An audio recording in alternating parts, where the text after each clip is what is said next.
Okay, so Colleen, how did this idea first come about? I know you've witnessed girls dealing with certain issues. Wait a minute. Sorry, I thought he was coming this way. Okay. Okay. So how did this idea come about? I know you've witnessed girls dealing with certain issues, and did you foresee it to become where it is now?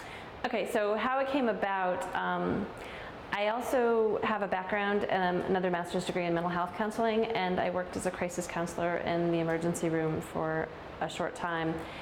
And Excuse me, we need to look at her. And not bounce, probably, right? Well, yeah. Okay. You can restart it. You can both. All right. So I also have a background in mental health counseling and have another master's degree in mental health counseling.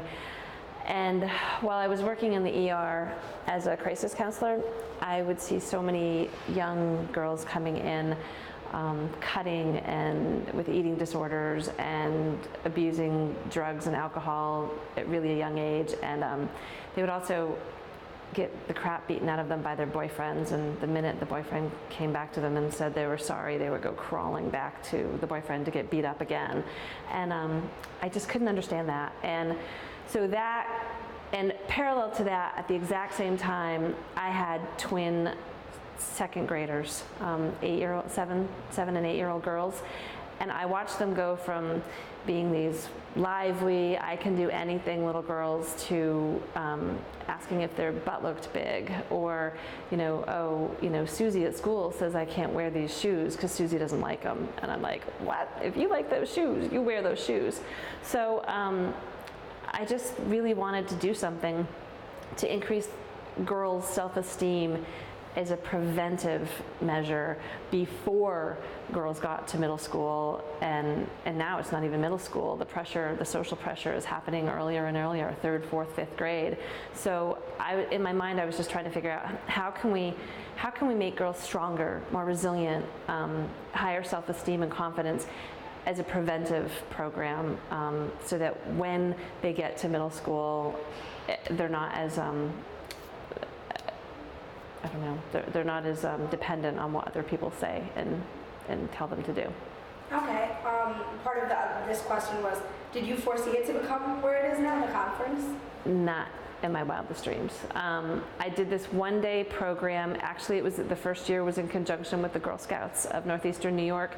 We put on a one-day program with some seed money from the Girl Scouts, and we had 75, 80 girls that showed up. We had more girls on the waiting list, so a small donation from Rotary, they gave us some money to help let the rest of the girls come in. So it started there, and then it's just grown and grown.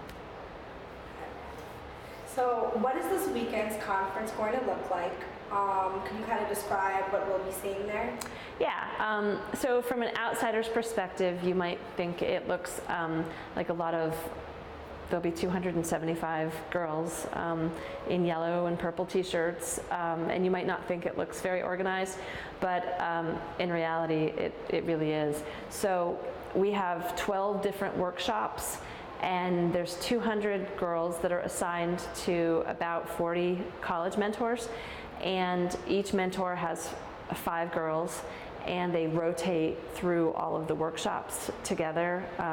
And so the workshops include communication skills, teaching girls how to be an upstander rather than a bystander. If they see something happening, or if they see a girl not being very kind to another girl, giving them the skills and the tools to say something or do something about it. That's one of our objectives.